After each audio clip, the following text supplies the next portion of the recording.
Technique po, mga titos and titas, na pwede nating gamitin in leverage trading is yung scalping. Ito most very very common po to na technique using shorter time frame, taking quick small profits every time na meron pong profit, nagte-take profit na. So smaller time frame lang po ito and very very short term. Pero pwede nyong gawin ng paulit-ulit sa isang araw, no? But ako po, pag ginagamit ko tong technique na to, hindi ko rin inaabuso, no? So naglalagay lang din tayo ng discipline, ng limit kapag na-hit na natin po 'yon. Let's say if I use this technique, mga 3 trades lang ako per day. Pag naka-trade na po ako ng 3, tama na po 'yon, no? So antay na po ulit ako kinabukasan kasi ito ho, sa dami ng opportunity dito, minsan nakaka-stress talaga, nakaka-drain ng energy po, no?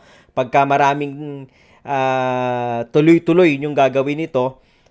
Kaya I suggest, mag-set lang din po kayo ng limit, no? So, na-mention po natin na kailangan kapag mag-lolong tayo, we buy as close as doon sa support line, di ba po? Pag mag-short naman tayo, we sell short as close doon sa resistance line, mga titos and titas. So, dito po sa scalping technique na to, kung hindi kayo marunong gumawa ng trend line, kasi yung trend line po, yan po yung primary, no, na makikita mo yung support and resistance. Kung medyo challenge po kayo sa pag-drawing ng trend line, yung computer na ang magdo-drawing para sa atin. So, 3 indicator po ang ginamit natin dito. EMA 50, EMA 200, and parabolic SAR. Okay po, paano po ilagay yung mga indicators na yan, no? Hindi po lalakihan ko lang. Ayaw lumabas na sa, ayun. I-click nyo lang po ito. Yan, tapos, yung EMA, tatype nyo lang, EMA. Yan, moving average exponential. So, click nyo lang po ng 2 beses. And then, i-input nyo yung 50 and 20. And yung parabolic SAR, type nyo lang po PAR.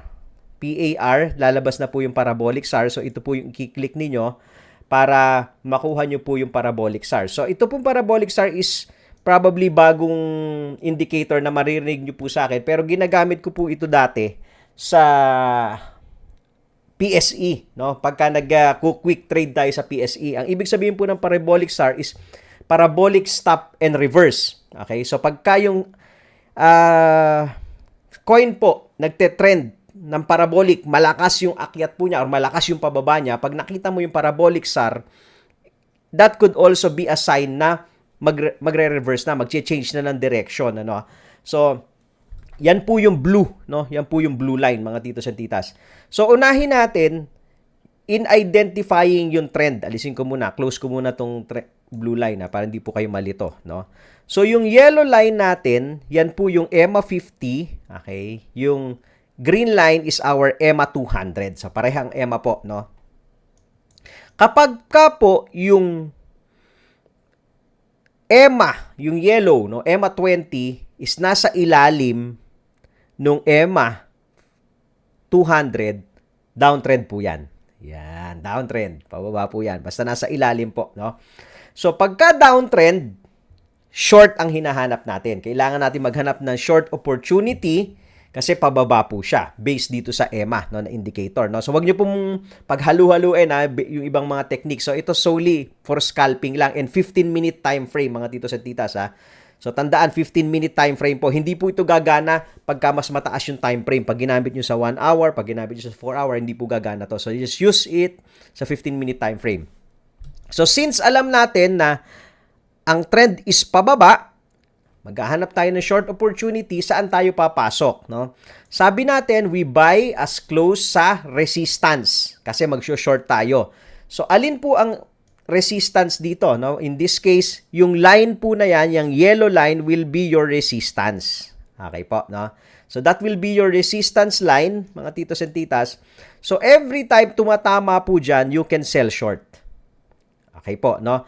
So katulad po nito, nakita natin tumama doon, pwede kayong mag-short, no? Although based on my observation, pag masyadong dikit, no? Ito lang yung iiwasan nyo, ha? Pag masyado pong dikit yung yellow and green, medyo prone pa yan.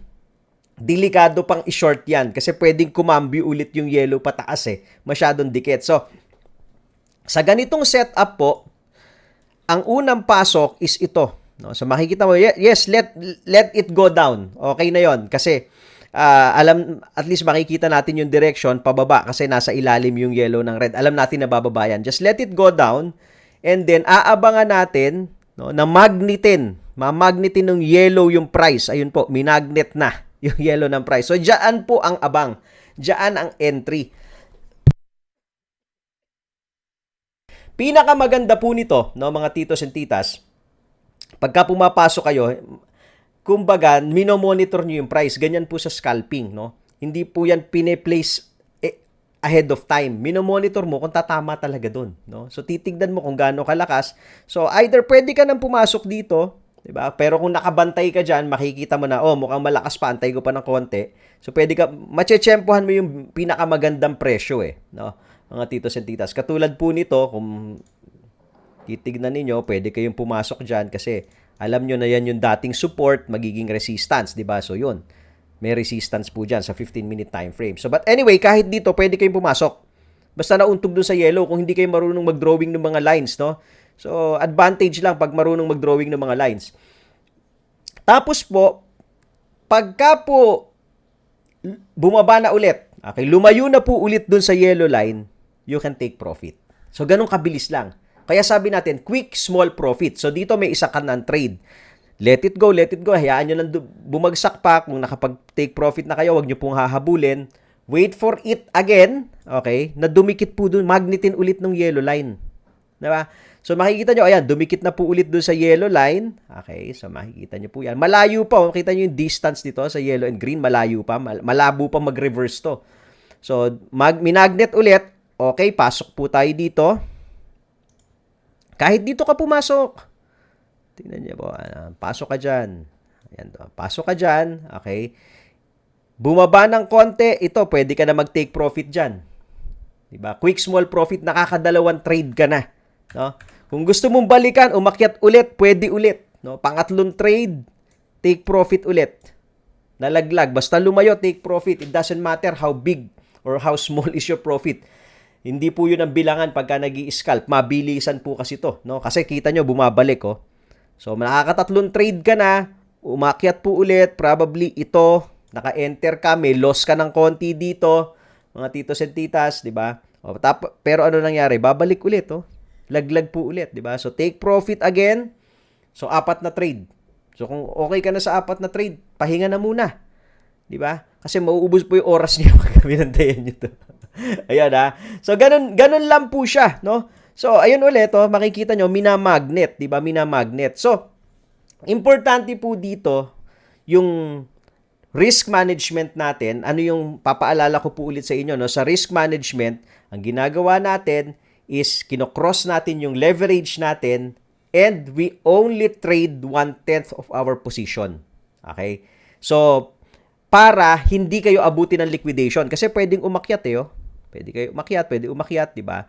Kung hindi kayo nakakross, maliliquidate kayo pagka pumalo ito. No? So, 1/10 lang ng position, pwede kayo mag 30x leverage, 25x leverage, maiiwasang maliquidate. No? So, ganun lang po itong technique na to. Tingnan nyo po. So, puro short, di ba? Puro short. May mga time, syempre, yun nga, hindi mo masabi kung magko-cross na yan. Of course, there's no perfect trade, mga titos and titas.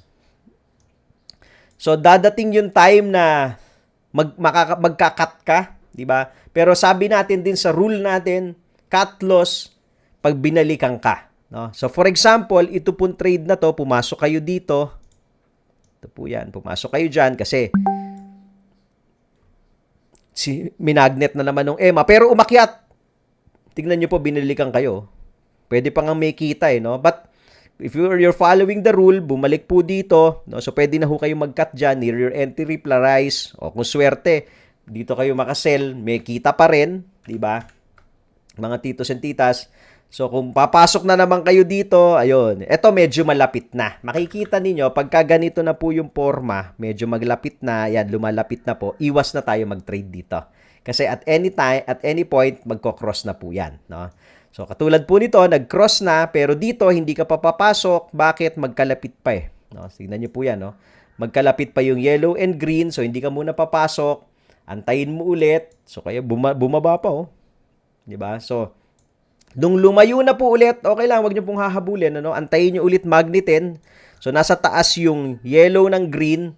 Minagnet ulit yung price. Long naman tayo pag nasa taas yung yellow ng green. Diba? So, long. And then, take profit. Yun. Pwede ulit pasok ng long. Dalawang trade na. Take profit pag lumayo. Take profit. So, pangatlong trade, long ulit. Take profit. No, mga titos at titas. So, nakakatatlong trade na tayo dito. Nakakatatlong trade na tayo dito. Ito, kung pumasok kayo dito, tingnan nyo po, no? Long, bumagsak. Okay, kung nakakross kayo dito, most likely hindi kayo tatamaan pa rin. Antayin bumalik sa price natin. Ayun, bumalik. Diba? Pwede ka na dito mag-cut. Yan po, no? Okay. Pwede na kayo dito mag-cut kasi malapit na po ito, eh, no? So, medyo dikit na po yan. So, antay ulit ng panibagong entry. Hindi tumuloy ito. Hindi tumuloy, no? So, pwede kayo mag-cut near your entry price. Diba? So, hindi tumuloy. Pwede, pumasok ulit. Lumayo na po ulit. Ito maganda-gandang pasok. Mas malayo, no? Long. Take profit. So, ganun lang po siya, no? Ganun kadali lang po ito. Ang importante lang ho dito is discipline. No? Saan part ng discipline? You waiting for the right entry. You do not buy pag wala dun sa yellow line. Okay? Pag wala sa yellow line, no buying, no trade pag wala sa yellow line. And then, leverage. Okay, yun po yung pangalawang discipline. Kailangan naka-cross leverage. And pangatlo, 1/10 of your position lang. No? Hindi nyo po pwedeng lakihan yung margin ninyo. Ibig sabihin, baka mamaya maglagay kayo ng 50% kasi confident kayo, parang kayang-kaya nyo na, nakaka 3 wins na kayo, 0 losses, di ba? So, yung mga ganun po, mga titos and titas, prone to Superman syndrome, baka ma-over-leverage kayo, ma-overtrade kayo. So, you have to watch that out, no, mga titos and titas. So, kung mas komportable kayo dito, medyo matrabaho lang talaga kasi kailangan bantayan, okay, and kumikita kayo, ito po yung technique na pwede nyo gawin. Bagay po ito dun sa mga may oras na bantayan yung kanyang trade. Okay? At doon sa mga hindi pa masyadong sanay magbasa ng chart. Hindi sanay mag-drawing. Kasi ito, wala ka nang kailangan i-drawing, no? Mga titos at titas, no? Yung parabolic SAR, ito, dagdag natin, ha? Yung parabolic SAR is just like your confirmation, ha? Mga titos at titas, no? So, kung makikita po ninyo, balikan natin itong mga entry natin sa long, no? Tingnan nyo po, no? Tumubo na yung blue. Okay, so pababa po yan. Downtrend ito. Okay, makikita nyo po to, no? Okay, nagparabolic pababa. Okay. Tapos tumubo na yung blue. Yan. Tumubo na po yung blue. So, ibig sabihin, pwede na to mag-reverse, no? So, nag-reverse na po. Medyo late lang po itong indicator na to, but then again, makakatulong to sa conviction eh. No? So, hindi mo siya primarily gagamitin, but it adds to your conviction na, okay, magre-reverse na to. Diba? Kasi tumubo na. No? Similarly, pagka downtrend po yan, so tignan nyo, ito muna, sa uptrend muna. No? So, yan po, no? May parabolic SAR, pumasok kayo dito. Tumubo yung parabolic SAR, alam nyo na aakyat po yan. Diba? So, ito pa po yung mga entry natin na may parabolic SAR. Ayun, may parabolic SAR na dito. So, alam nyo po na aakyat, no? Ito pala, pwede ring entry to. Mga titos and titas. So, ganun lang siya. So, itong parabolic SAR parang tulong, added conviction lang, no? So, yan po yung uptrend. Pagka downtrend, baliktad lang naman, no? Babaliktarin nyo lang po, no? Yung parabolic SAR nasa taas. Ayun. So, pag may parabolic SAR sa taas, mga titos and titas, so, ibig sabihin, pababa pa yan. No, pababa pa yan. So, yun yung mga entry natin. No? Parabolic SAR dito. No? So, ibig sabihin, magre-reverse yan. Galing po dito. Yan, no? Ito po. Entry ka dito, tumubo yung parabolic SAR. Ayun. Diba? So, ibig sabihin, pababa pa yan, mga titos and titas.